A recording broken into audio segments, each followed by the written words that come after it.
All right, all right. Hello, everybody. We here another chapter, another time together with Andy. We're gonna be talking a few things. How you doing, Andy? I'm well. How are you, Tony? So far, so good. Enjoying this beautiful weather while you can. We were Yeah. warm, and then we moved to a couple of days to be freezing our butt off, and now we spring weather, if you want to tell. Yes, indeed. Yeah, those cold fronts are only lasting a day or two now. So Yeah, it's on its I, way. I, It's I did here. enjoy it. I enjoyed the cold more than the heat. I'm with you. But I think you and I are in the minority. Oh yeah, in this case we are most definitely.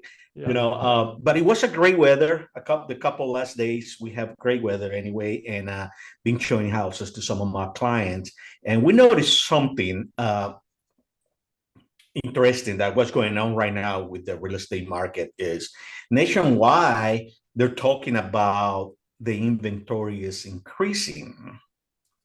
Now, here in Birmingham, I didn't have the chance to check it out this morning, but for what I've been talking to other agents and to other people, the inventory is increasing, but also the buyers are more cautious and more educated Hmm. about the process and what's going on. So when it comes to that education, one of the questions that even some agents have that blow my mind sometimes is what is closing costs, what are prepaid items, because that's what everybody get confused. Yeah. Here's the thing. One of the buyers that I have and some of the agents that I have talked to about it is they believe the closing costs include the attorney fees, the title fees, and all those settlements. That is totally different, correct? What are closing costs in the mortgage world, and what are the prepaid items? Yeah. That's a great question. And so, what you said is true. If you look at the actual, I guess you're just here's the thing. So Birmingham's different than a lot of real estate markets, not only throughout the state of Alabama, but across the country, because our Birmingham Association of Realtor contracts that are the standard contracts that are used by, what would you say, 95, 98% of the realtors in Birmingham, Yeah. those contracts state that the attorney's fees or the closing fee and the title insurance are to be split between the buyer and the seller. So what we look at, what we consider at Gagliano Mortgage, all of our lenders are the same way. We say that buyer's half of the title insurance and the attorney's fees is considered to be a closing cost. The seller's half of that attorney's fees and title insurance is not. It is a seller fee. And so therefore it should not be included in seller concessions. Seller concessions, or what, I hate this new term, but it's now called interested party contributions. Yeah. I guess seller so you concessions made too much sense. A so seller's you hear it, conceding. you heard that change. I heard it a couple of weeks ago, and I was like, wait, what is that? And then Yeah, like seller helping your buyer. yeah, exactly. And really the new term makes more sense because an interested party contribution could be a contribution from Tony, could be a contribution from Andy, it could be a contribution from a seller. We're all interested in this transaction. So it makes more sense, but we'll push that aside. I'll get off my soapbox for a second. Yeah. Now let's make a clarification also when Okay. we're talking about fees, settlement fees, and everything. The contract asks for half of the closing costs, or half of the attorney fees, half of the title fees be split, but that has to be upon agree. So because there's sometimes the buyer pays for everything, depending on the situation. So don't you think that that's the way it is? That, oh no, seller pays half and buyer pays half. No, it's depend on the negotiation on the contract, how much you're going to be paying, what you're going to be paying, or what the seller is going to be paying. Yeah. Yeah. That's a great point, because just because the contract says that in black and white, that can be scratched through.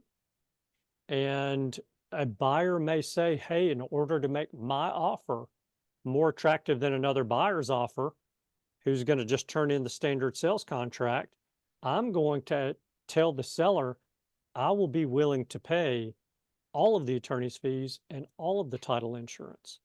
So you're right. That's a great point. And that's why having a professional like you is worth its weight in gold as far as being in a real estate transaction. Having someone who's thinking about these things and knows to look for these things is crucial for a real estate agent. So, but going back to the original question, there is a difference between closing cost and what we call prepaid items. Correct. And so those prepaid items, I like to say, are fees that are paid in advance of when they are due. For example, interest. So a buyer is going to pay interest on that loan from the day of closing until the end of that month. So they're prepaying the interest on that mortgage. And if you think about it this way, if that buyer buys the house today with a mortgage and then tomorrow hits the lottery and pays that mortgage off, then what will happen is and let's say today is the first of the month. So that buyer is going to pay 30 or 31 days worth of interest at the closing. So they hit the lottery on the second day of the month and they pay the loan off on the second day of the month. Well, the lender owes them a refund because they prepaid their interest. So the lender owes them a refund from day 2 of that interest all the way through the end of that month.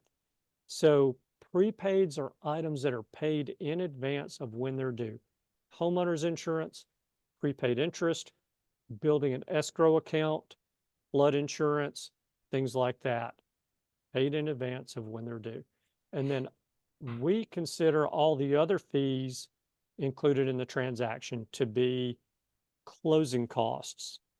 And it's very important when writing a contract that if the buyer is going to ask the seller to make some interested party contributions, then it's important to specify that the seller is going to pay, if there's enough money being credited, going to pay closing cost and prepaid items.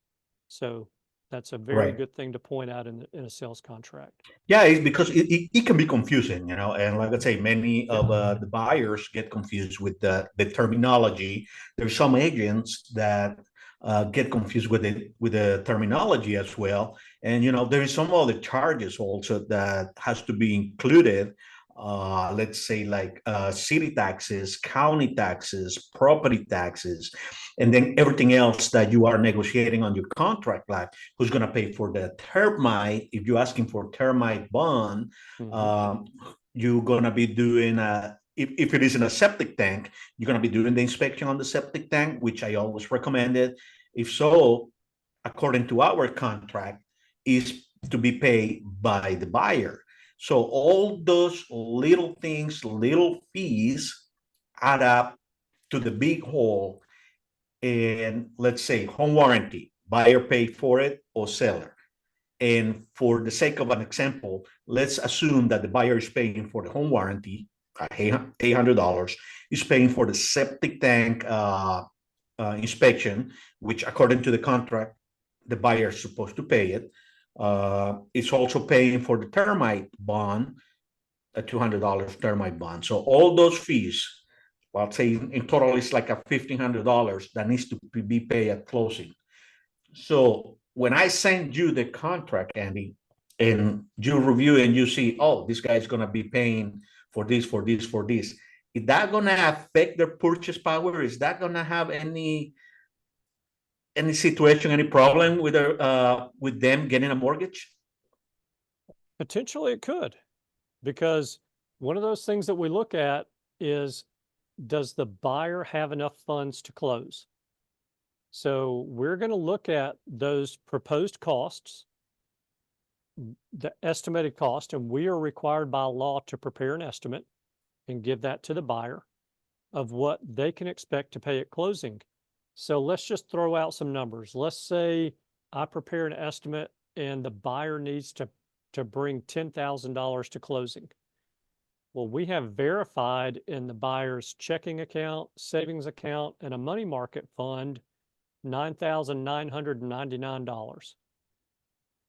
Guess what? He can close. Can't close. Can't Wow. close. We're $1 short. So, in that case, we can, if the buyer can't dig up 4 quarters underneath the sofa cushions or underneath the driver's seat of their car and deposit those 4 quarters in their account, we'll make $1 happen. So, Yeah. but those kind of things, that's obviously an exaggerated example, but really it's not. It proves the point of, we've got to be able to show the buyer has enough funds to close. And that's one of the reasons why we have to verify those funds, why we ask for bank statements, because we always look at that up front. If we get 2 bank statements in from a buyer and that bank statement shows the buyer's got $5,000 available, but they need 10 to close, then here comes a telephone call to the buyer. Hey, I'm showing you're short funds to close by $5,000. Were you planning on getting a gift, or how are you planning on coming up with that other $5,000 that you need for closing? Okay, that makes sense. That's why we always recommend the buyers not to purchase anything, even cash, credit from your checking account. It doesn't matter. Do not buy anything that will affect your purchase power during the process. You're Yeah. going to need furniture. Just wait until you get the keys of your house. And even though, just wait a couple more days, because there is certain verification. At the beginning of the transaction, you show you have $10,000 on your bank account. And then when we go into closing, all of a sudden you only have 9,999. That dollar Yeah. will mess with your purchase. Yes, it will. I'll tell you a quick story. So this has been years ago. I'd only been in the mortgage business, for about 3 years. And one of the real estate agents that I worked with referred her daughter to me. I mean, that's probably the most, I guess, the most precious referral she could have ever given. And it meant a whole lot to me that she thought enough of me to refer her daughter to me. So her daughter was a first-time home buyer, newly married, buying this house, super excited. Mom was going to give the daughter a gift so that she would have enough funds for down payment. So by the time we do all of our calculations of what that gift is going to be and how much the daughter had in her account to close, we've got like $500 in room to spare, what we call reserves. So Yeah. the buyer has this much money. She needs $500 less than that to close. We get through underwriting. Everything's perfect. Closing package goes to the closing attorney's office. Closing attorney sends me a settlement sheet or a closing disclosure. I look at the number. I'm like, man, this is great. This is actually a little bit less than what I was estimating. I was estimating about $250 needed to close. Wow. So I call the buyer and I say, hey, I've got good news. You're going to need, say $4,750 to close. And the buyer says, oh. And I said, what do you mean? Oh, this is good. It's less than what I told you, I'd been estimating you were going to need to close. And she says, well, I don't have that much money. I said, what are you talking about? You don't have that much money. She said, well, I had that money, but yesterday I went and I bought a refrigerator and I was told not by my mom not to put anything on my credit card So Oh I my paid cash God. for it the day before closing. Here we are. We're through underwriting. So as far as underwriting goes, everything's fine. But she had to come up with another $250. She just didn't have the cash and had to come up with the extra money to make it happen. So it's a real thing. It happens.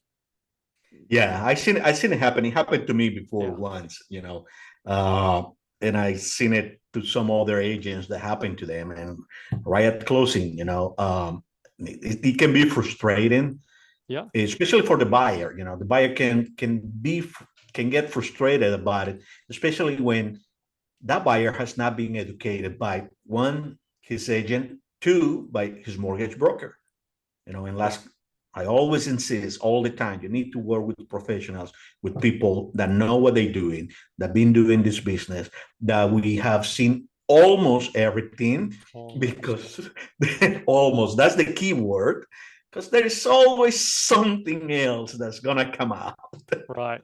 That's exactly So right. that's what I recommend.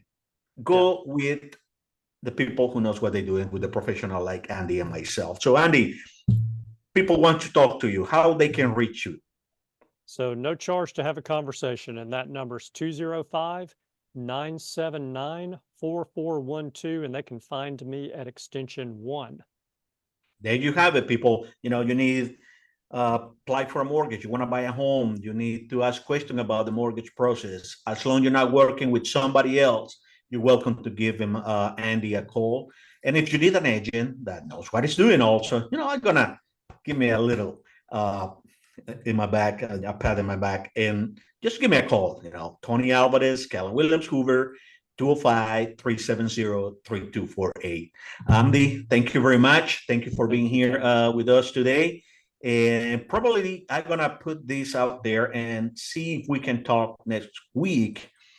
I have a couple questions. I want something that I want to talk about it. And I forgot what it was. Uh-oh. Jeez, I'm getting old. Hey, the good news is you have a week to remember.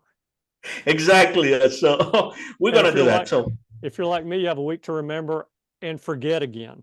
I forget again. Yeah. Anyway, hope to see you next time, Andy. Hope to see Sounds all of great. you next time. And thank you for being with us today. Thank you, Tony. Appreciate you having me. Bye bye.